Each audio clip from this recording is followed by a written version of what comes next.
The Icons of Real Estate podcast.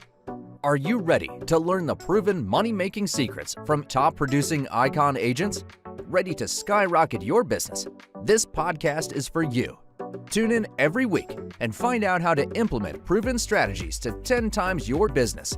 From $3 million to $30 million in just 12 months. Brought to you by the Masters in Real Estate Marketing, Arter SEO.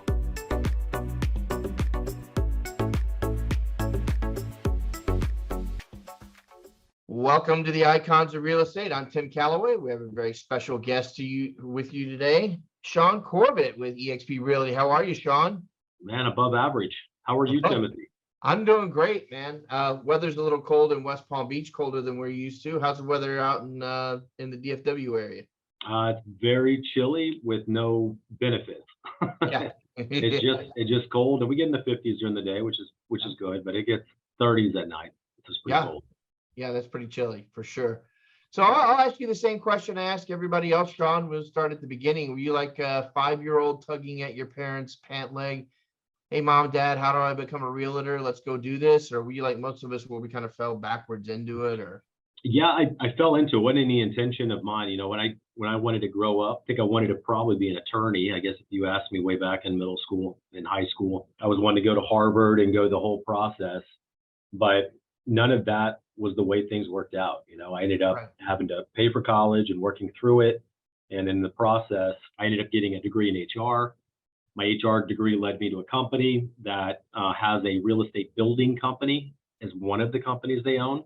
And I made them an offer. I can help them sell their properties at no cost to them if they would pay for my license and then pay for my broker license. And that was the direction we ended up going. That was way back in 2005 is when I got my actual real estate license. And then about 2008 is when I went from real estate license to broker license. And then I opened a company called True West Realty, which is right behind me. It was True West Realty LLC. And then obviously I joined eXp, and now it has to be a group. So it's True West Realty Group, brokered by eXp. And I just, you know, as an independent broker, I just kind of made everything up. I never worked for a big brokerage, so I don't know how people set up commission splits and I didn't know how any of that kind of stuff works. I just kind of thought if it were me and I was an agent, what would be fair? Right. And so I offered that to people that came and joined me. And I got to probably about 10 agents, and the opportunity to see what eXp was about came to me by a guy named Eric Golden.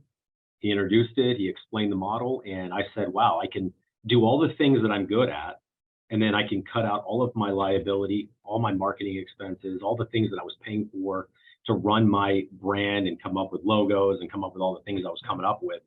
And all I have to do is focus on teaching and training and coaching and doing my own transaction. So it really freed up a lot of time for me. And I went from doing about, I'll say 8 to 10 million a year personally to, you know, over 30 million personally in 4 years. So it's been a big transformation. I went from 10 agents to a little over 30 agents. So it's been a real good benefit to me. Yeah. Yeah, I think there's a benefit that you never worked for what I call one of the big boxes. I think and only because, you know, obviously we've all talked to agents that have, and sometimes you come over with a way that, you know, you're kind of myopic about it and the way things should run. You come over to eXp where the world's like, you know, totally different, or not different, but better, you know, and so many opportunities. I mean, if you want to come to eXp and just be a recruiter, you know, or a podcast host, you know, or whatever you want to be, you know, you can, which you don't have to follow a set of rules like some of the other big box BDs, broker dealers are. They bring you in with checklists and things and expectations. And it's a good and bad thing, right? So what's one of the consequences if I come in and now you can now create everything from scratch? That's not easy for most people to do. True. You know, and not know where to plug themselves in and really get the full benefit of what's available to them. You know, that is a big challenge that I know eXp has as a company, is they have people come in and not everybody knows where to go to fit in. You know, for me, I try to solve all of that because I give them a place to come to. I give them training. I give them teaching. I give them ongoing every week meetings. And I give them a constant place to continue to come through and to get fed. And if they have any questions, they know they can call me. So I kind of bridge that and solve that problem within my own group. And True West Realty Group is actually not even a team at eXp. it's just my own brand. It's your brand. Yeah. It's my own company, but I allow people, if they are interested, and I'm willing to allow them to be a part of that referral group, because that's really what it is for me. And then as part of that referral group, I coach, teach, I give them all my open houses. Right now, I've got about 12, 13 listings, and they get to come in and go work all my listings. And I give them all the leads off of it. I'm not interested in working cold leads. In general, I don't work with people I don't know. You know, that's just me personally. I just haven't had to for years. So that's really kind of where I can really influence and help build their business. And all I have is a small referral benefit back to me for being a part of that. Yeah. So let me ask you this, Shaune, what's your vetting process on that? You said, I don't work with people I don't know. So obviously there's a bit of vetting there. You want certain people to be on the bus with you, and you don't want certain people to be on the bus with you. Yeah. Let me clarify, clients, not agents. I see. So I'll work with any agents for sure. Yeah. It's Well, general. is it really any agent, Shaune? I mean, I'm just curious. Do you have a vetting process? No, I come up with expectations. I've fired a couple of them over the years. I mean, really, but it's crazy. When running my own brokerage, I would create kind of a model in a place. There's only so much split I can give them before they're going to leave, and that's one of the problems I kept running into running at my own brokerage. Right? There's only so much split that I can give them before they're going to leave, and that was really kind of a fundamental problem that I had. I would train them, and at the point they could return my training time back to me, they would leave, and they would go for a flat fee agency or something else, because at that point they're like, I don't need you anymore, so I don't want to pay for it. And my turnover was roughly about 30% a year, right? So let's say I had 10 agents, I'd be replacing 3 every year. Now I've got up to about 30 agents, and I've only lost probably 2 or 3 over the last 3 years or 4 years. I'm 4 years in. I've iconed all 4 years I've been at EXP. And so I can put a lot of time and energy into people, and they don't leave, and it's because of the retention policies, the stock, the rev share, the amount of resources available. Generally, it's their fault if they're not producing, not because of what I'm offering them, what EXP is offering them. So going somewhere else isn't going to fix their problem, Gotcha. Yeah. So we've talked about how you kind of got started and kind of where you're at now.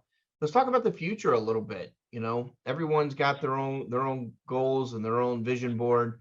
What does yours look like for the next 1, 3, and 5 years, or at least the next 1 and 3? Right now, I've really expanded pretty effectively on. It's kind of a program that I built. It's conjunction with me selling houses as a real estate agent, but it's really kind of diving into the flip in the rental market.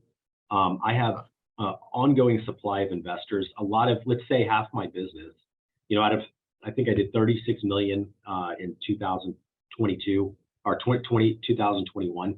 And out of the 36 million, I would say probably roughly about 15 of it was investors. And they're duplicatable, right? They come in, they'll buy a house, they'll rent a house, they'll buy a house, they'll flip a house, and we'll just do it over and over again. And it really compounds my volume of transactions plus my total sales volume. That's really kind of a market I've really gotten pretty heavy into. And what's really been cool is it allows me to, since I understand that really, really well, I'm able to actually take that same platform and do it in other states. I've done about 4 or 5 of these type of projects on behalf of people that don't know anything about real estate. So let me give you a hypothetical. I'll bring it home so people can understand. I meet someone, they have maybe a grandma that's got a house out in, let's say, Iowa, and she has been there for 30 plus years. She's never renovated the house, right? There's no reason for her to. She lives there. She's comfortable. Why would I need to put money into it? I'll just live here until I die. And then they reach a point where they either need to move her on, or they just know that it's coming to the end. We need to do something with this real estate. So they don't know what to do with it. So they'll call someone like me, and I'll look at it and I'll say, okay, well, we can renovate it. We can sell it as is, or we can set it up for rental.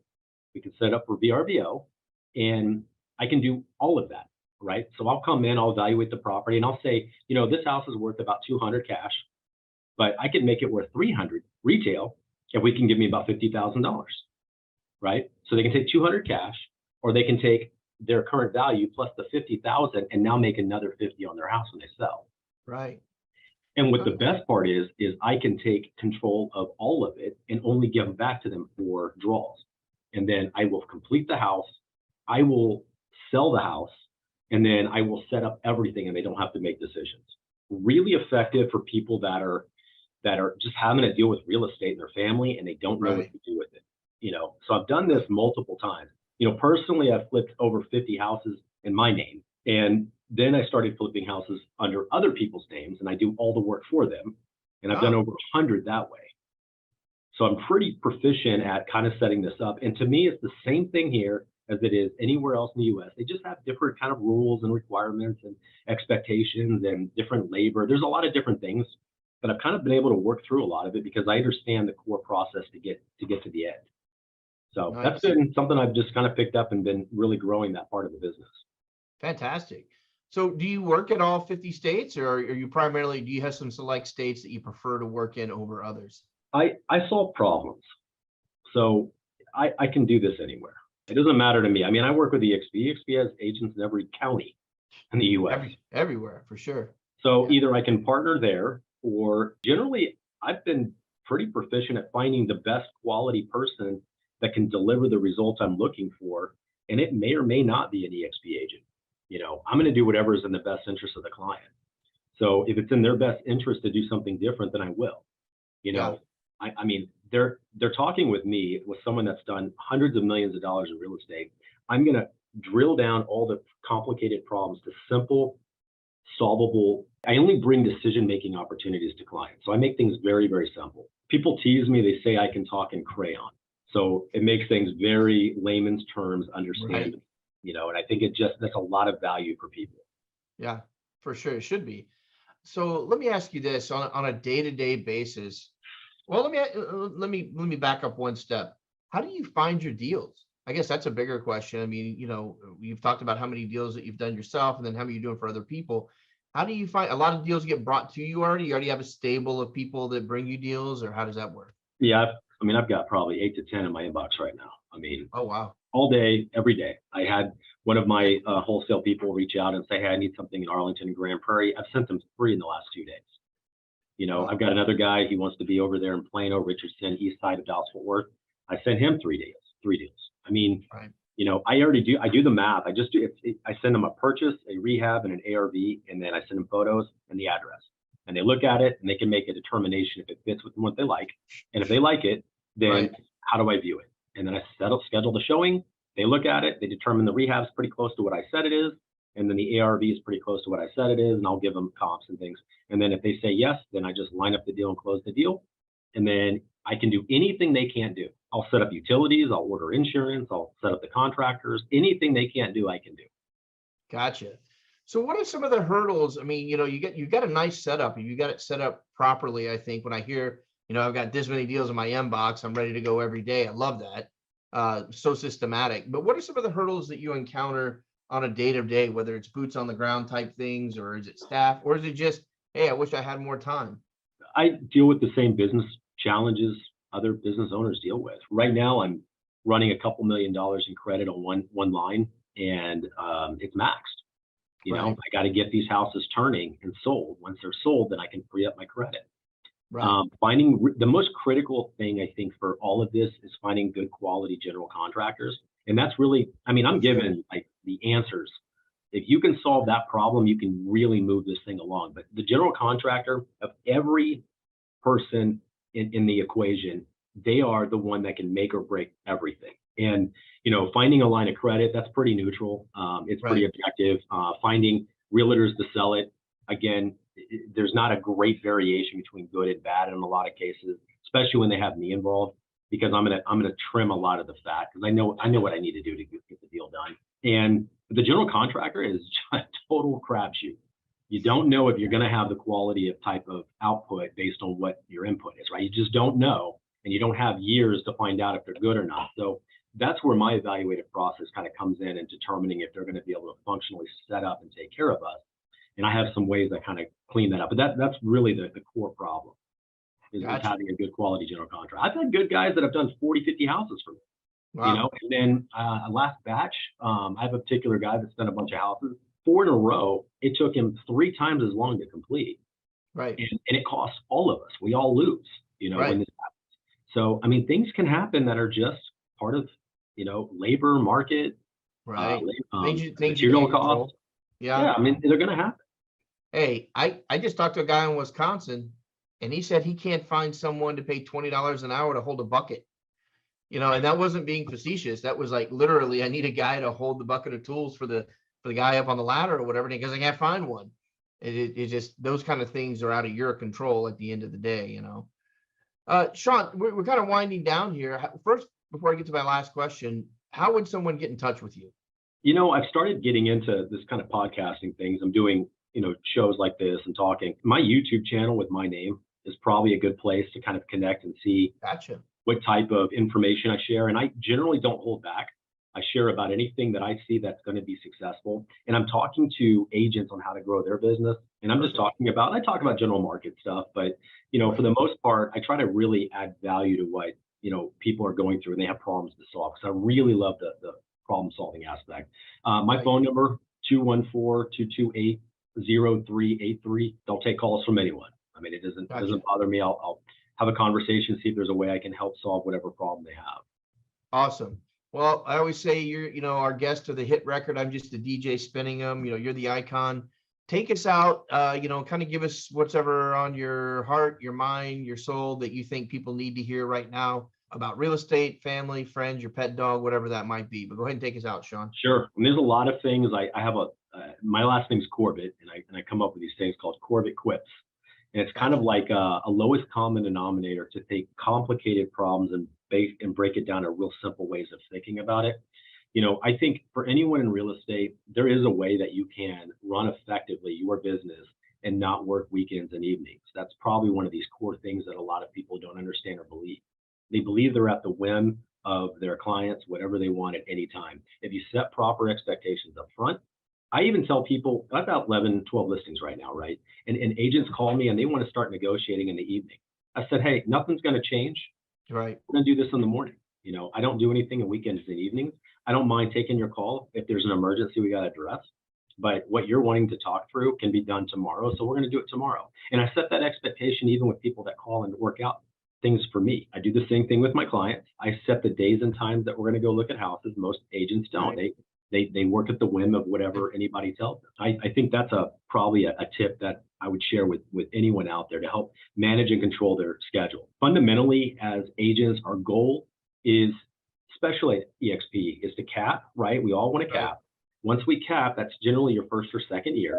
And then your second, third year, we're going to start focusing on trying to get to icon, which is only about $7 million in sales. Okay. Right. So once we icon, that means that the company is going to give you all your cap back, right? So we get all of our money back. Our next level, 4 to 5 years in, is to become something called a referral agent. That means I'm not taking Zillow calls. I'm not taking realtor.com calls. I'm not taking referrals from my team lead. I'm now working my own database. And if you close enough deals, you should have enough and draw in your database to create your own icon year after year. And you get to control your schedule and you get to control who you work with. That's power. And that's how you can be effectively a full-time agent running your own business instead of the business running you. Love it, Shaune. That's great advice. Great sage advice. Shaune Corbett, EXP, True West Realty, DFW. Thanks for being on the program. I look forward to catching up with you over the next 3, 6, 9 months, kind of seeing where you are at that time. Sure. Yeah. Anytime, man. Let me know, Timothy. I'm happy to jump on with you. Have a great weekend. Have a great rest of the week and be safe. All right. Sounds good. Thank you.